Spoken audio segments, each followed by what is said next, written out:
Marcelin, vous les journalistes, vous nos amis, la presse, les médias, je vous salue très fortement. Alors on est avec vous cet après-midi, c'est même ce matin qu'on a décidé de faire la conférence de presse. Pourquoi? Parce que nous sommes en face d'une situation qui ne nous plaît pas beaucoup.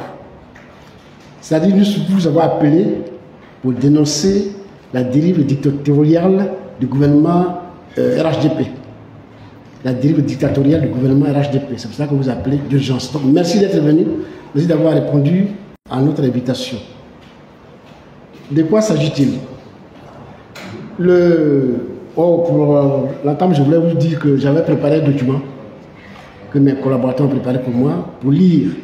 Mais dans la situation où nous sommes là, j'estime que si je lis un document qu'on a écrit, ce n'est pas moi-même qui parle. Je vais parler avec mon cœur cet après-midi. La situation que nous vivons devient de plus en plus insupportable.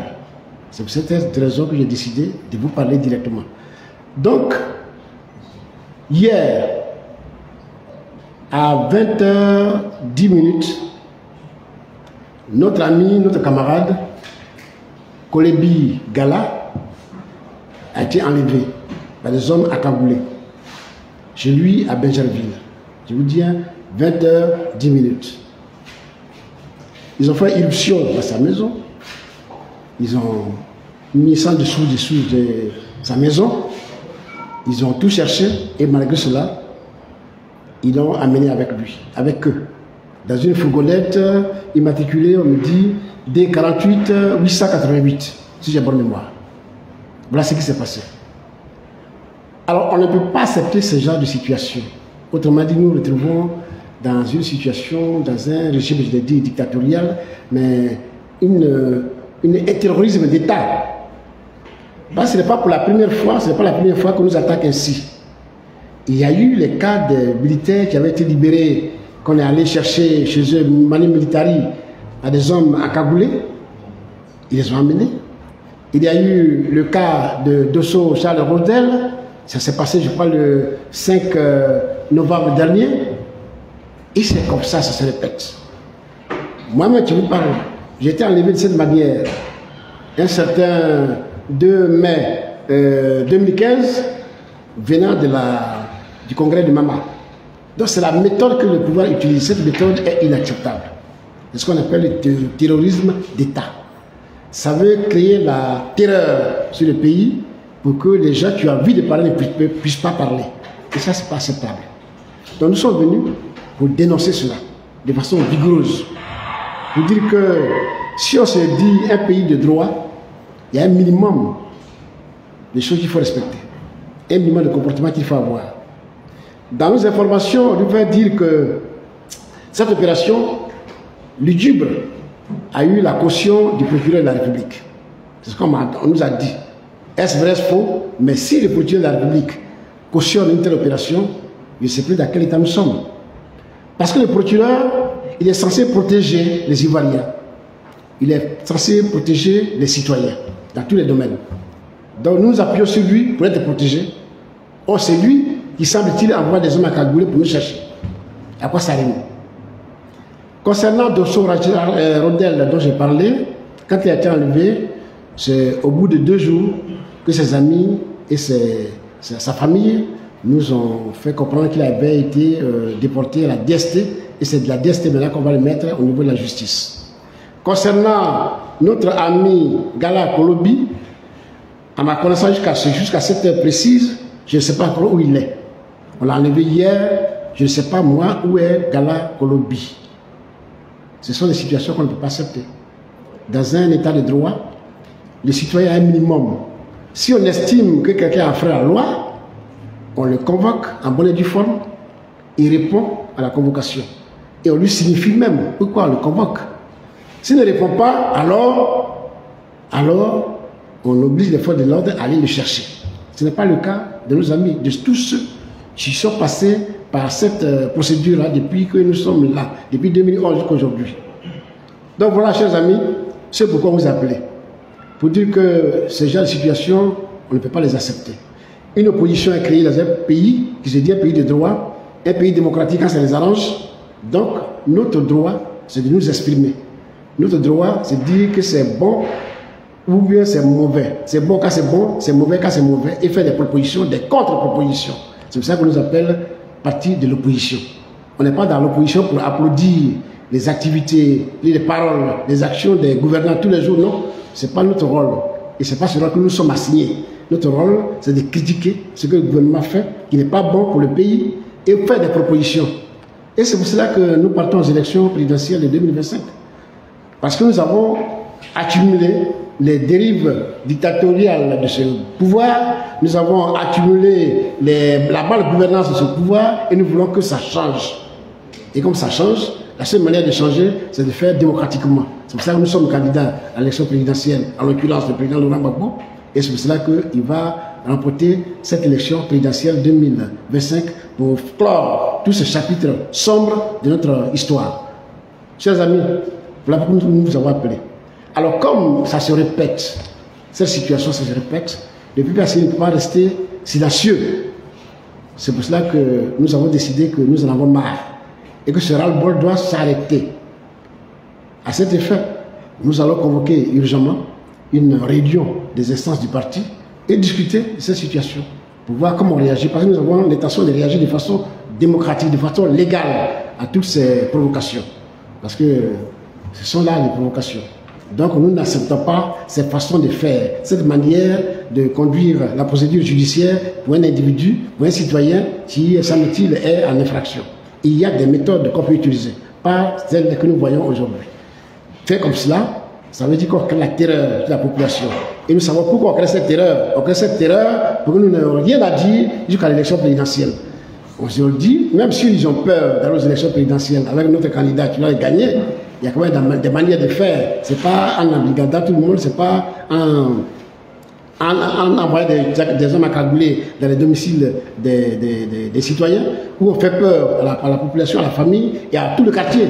Ce n'est pas bon pour notre démocratie, ce n'est pas bon pour notre pays, ce n'est pas bon pour l'idée que nous faisons d'une nation. C'est pour cela qu'on vous a appelé. Donc je suis à votre disposition pour les autres informations que vous voulez bien avoir avec nous. Voilà, camarades, chers amis, amis journalistes, pourquoi nous vous avons invités ce soir. Vous voyez très bien que j'ai parlé avec mon cœur. Bah, si j'avais écrit un document, ça aurait été très long, très... Voilà. Donc voilà ce que je ressens. Voilà ce que je ressens. Merci. Alors, mesdames et messieurs les journalistes, après l'exposé du président exécutif du PPACI, si vous avez quelques questions.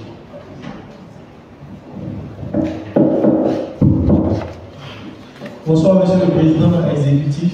Bonsoir. Eddy Pipi du journal L'Inter. Eddy Pipi. Eddy Pipi.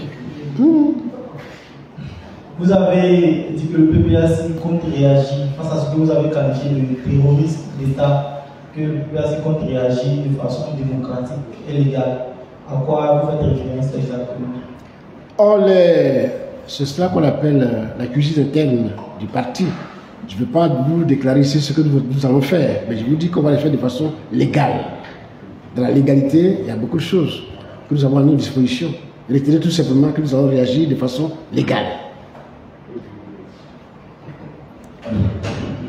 Bonsoir, monsieur le ministre. Bonsoir. Ntibaya, l'envoi original. Je voudrais qu'on revienne un peu sur les circonstances de l'enlèvement de Galabini. Concrètement, qu'est-ce qui s'est passé? Bien, ça, ce n'est pas, cher ami, ça se passe dans la tête du pouvoir. Ce qui se fait, ça se passe toujours dans la tête du pouvoir. Et pour avoir subi ce sort, je peux vous raconter un peu comment ça se passe. C'est-à-dire, on regarde un citoyen, il pense que ce citoyen est gêne dans sa parole, dans son comportement.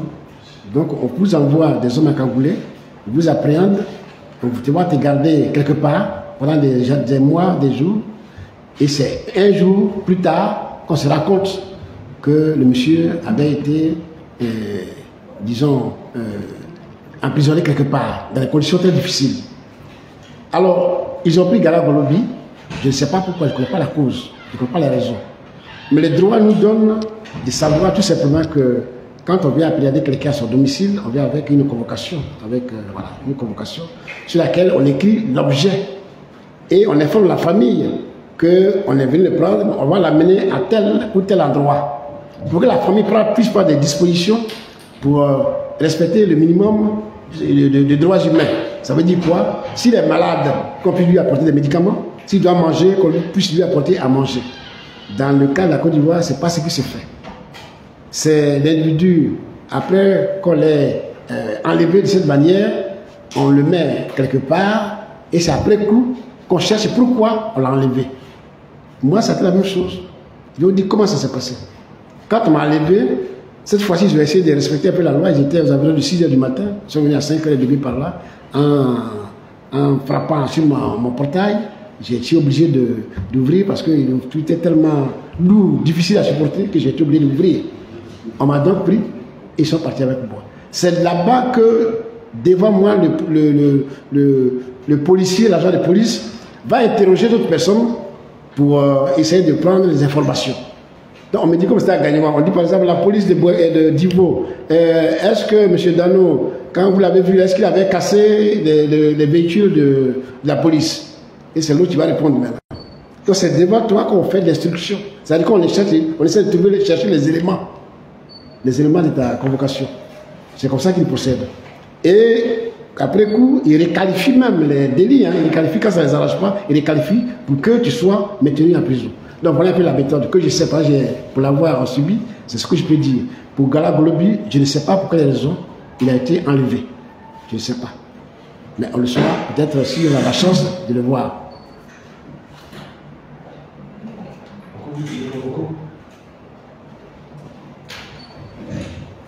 Monsieur le ministre, on aurait appris qu'il aurait été enlevé, qu'il a été enlevé devant sa famille. Comment supporte sa famille? Dans quel état se trouve aujourd'hui? Oui, vous avez raison. Parce que c'est à cela que les gens ne pensent pas souvent. Quand on vient prendre quelqu'un de cette façon, devant ses enfants, devant sa femme, ça crée un traumatisme. Ça crée un vrai traumatisme. Mais nos gouvernants n'y pensent pas, ils n'en ont cure. Sinon, ça crée un traumatisme et aujourd'hui, la famille est traumatisée. La famille est traumatisée. Ce que nous faisons, c'est dire à nos camarades d'aller entourer ces familles-là pour les apaiser. Jusqu'à ce qu'on retrouve, jusqu'à ce qu'on trouve là où il est et qu'on leur donne les informations. Et comme je vous dis, jusqu'à ce moment où je vous parle, je ne sais pas où est Gala Golobi. Donc on est en train de chercher. Dès qu'on aura l'information, on ira vers la famille, on donne l'information pour les rassurer, pour les apaiser. C'est cela que nous pouvons faire. Si la famille est traumatisée. On va parler de le temps. Merci le temps. Préoccupation, la préoccupation. Il y a beaucoup de partis politiques dans le système. Pourquoi c'est le PPACI qui est la cible du pouvoir? Quel commentaire faites-vous? Deuxième question, il y a le ministre Niabi qui vient de faire un courrier adressé au ministère de la communication pour refuser sa décoration de voix qui a lieu peut-être demain. Quel commentaire faites-vous? Merci. Non, vous posez la question et puis bon, je peux dire que vous pouvez répondre vous-même. Si c'est le PPACI qui est visé dans toutes ces opérations, c'est parce que le PPACI fait peur.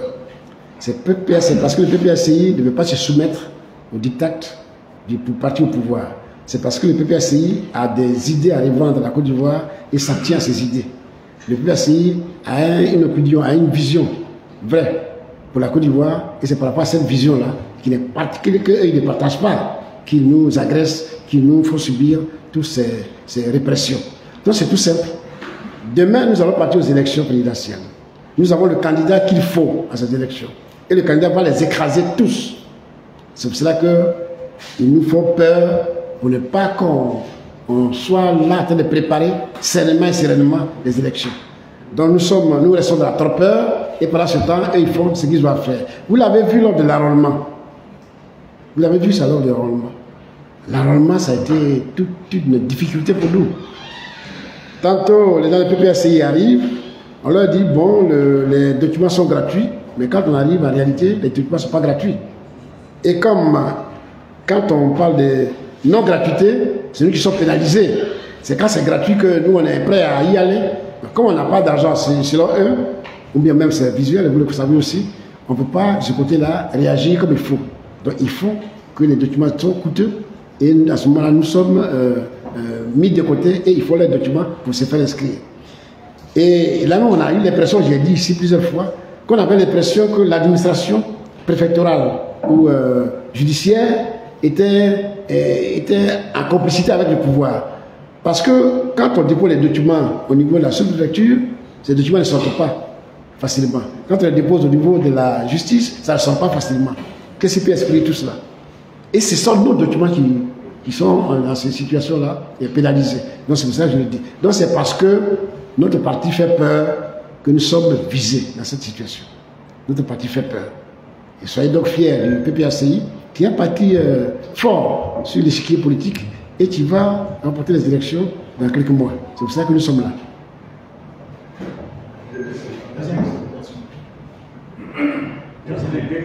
Allez-y. La dernière question a fait au courrier du Médiabi. Oui. Ministre Diaby a fait un courrier. Bon, lui, il est là, je l'ai pu dire qu'il est sur le pupitre pour parler, mais il a fait un courrier où je n'ai pas encore lu. On lui proposerait une décoration. C'est bien ça? Une intervention au ministère de l'Information, de la Culture et de l'Information. Donc, voyant que son parti ou ses militants sont malmenés de cette façon, voyant que le pouvoir a conduit le pays de façon dictatoriale, lui, il ne veut pas s'associer à ce genre d'opération. Il ne veut pas associer son image à ce genre d'opération. C'est une forme de protestation. C'est une forme de protestation. S'il ne veut pas y aller, c'est une forme de protestation.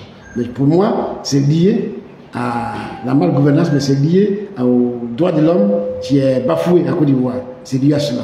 Un camarade a été enlevé par les hommes encagoulés. Lui, Diaby, ne se voit pas en train de cautionner des actions de ce pouvoir-là qui vient de commettre un tel forfait. Voilà ce que je peux en déduire. Bonsoir, monsieur le ministre. Pan-Africa Media TV. Ça fait la première fois que nous assistons à l'arrestation du PPACI. Toujours les déclarations. Est-ce une faiblesse pour le PPACI? Vous attendez l'irréparable d'abord avant d'agir?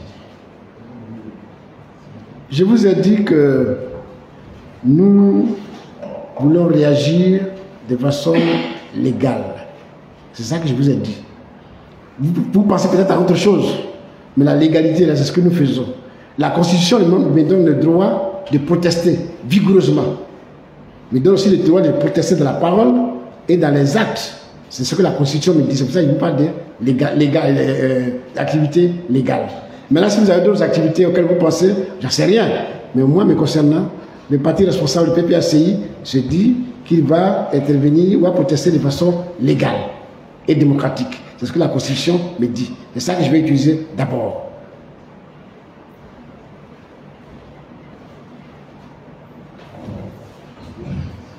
Monsieur le Président, bonsoir. Ici, au moins, la dernière de l'histoire d'info. Merci. Je dois vous dire que les deux questions que mes confrères se rejoignent. Et c'est parce qu'on assiste au même moment tous les jours. On va agir de façon démocratique. Comme il a dit, si demain le pire arrivait, on va agir de façon démocratique. C'est quoi concrètement on prévoit pour que on sorte? Bien, on ne va pas aller fouiller les dictionnaires pour faire donner des définitions à la démocratie, à la légalité, tout ce que vous voulez.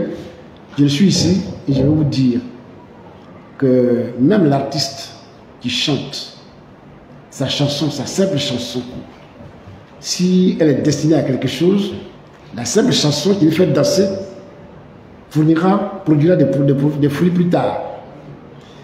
Le président Laurent Gbagbo a l'habitude de dire, si ça ne va pas, il faut le dénoncer. L'opposition, c'est de dire, ça ne va pas. Le dire une fois, deux fois et plusieurs fois. Si en face, on a des hommes qui ne sont pas civilisés, mais des hommes qui sont des hommes politiques vrais, ils finiront par attendre ce qu'on dit tous les jours. La petite goutte d'eau qui tombe tous les jours sur une roche finit par la percer. Si vous connaissez aussi cette définition, bien cette assertion. Donc, c'est de ça qu'il s'agit. Nous, notre rôle, c'est de dire ce qui ne va pas. Et de dire sans compromission. On dit ce qui ne va pas, et dans ce qui ne va pas, voilà ce qu'il faut faire. Maintenant, les citoyens sont là. Ils peuvent réagir par rapport à ce qu'on dit. Mais nous, en politique, notre rôle, c'est de dénoncer toujours et vigoureusement ce qu'il faut dénoncer. C'est ce que nous faisons. Peut-être que ça ne suffit pas à vos yeux, mais nous, c'est ce que nous faisons. Et je vous ai dit, ce que la loi nous demande de faire, c'est ce que nous allons faire. La loi nous demande de dénoncer. La loi nous demande d'avoir des actions qui permettent de dénoncer de façon légale et démocratique. On est en train de réfléchir. On va faire une réunion des instances du parti et on arrêtera la position qui est la mieux adaptée à la situation.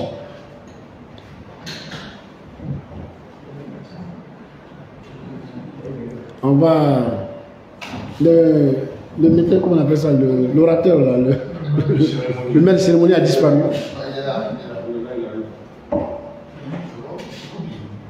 Okubi, il veut parler, monsieur. Président, c'était juste pour savoir, depuis hier, face à cette situation, est-ce que vous avez échangé avec le président Laurent Gbagbo pour voir un peu comment il perçoit tout ça? Comme vous avez dit, le PPAC n'a pas. Donc on aimerait savoir aussi comment le président Laurent Gbagbo réagit face à tout cela.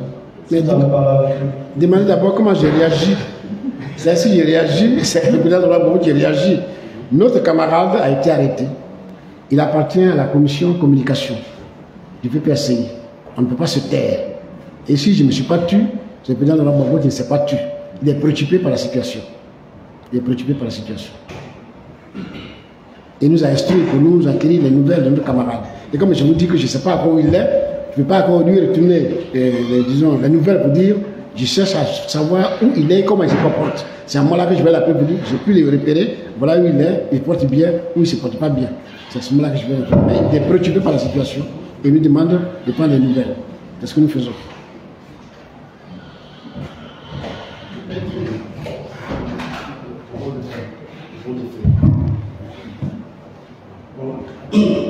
Il y a plus de questions. Plus de questions. Merci, le président exécutif. Mesdames et messieurs les journalistes, retenez que ce soir, la conférence de presse a eu en présence du président du CSP, Dr Colin Katina, le secrétaire général du parti, l'honorable Jean-Gervais Guillet, était là.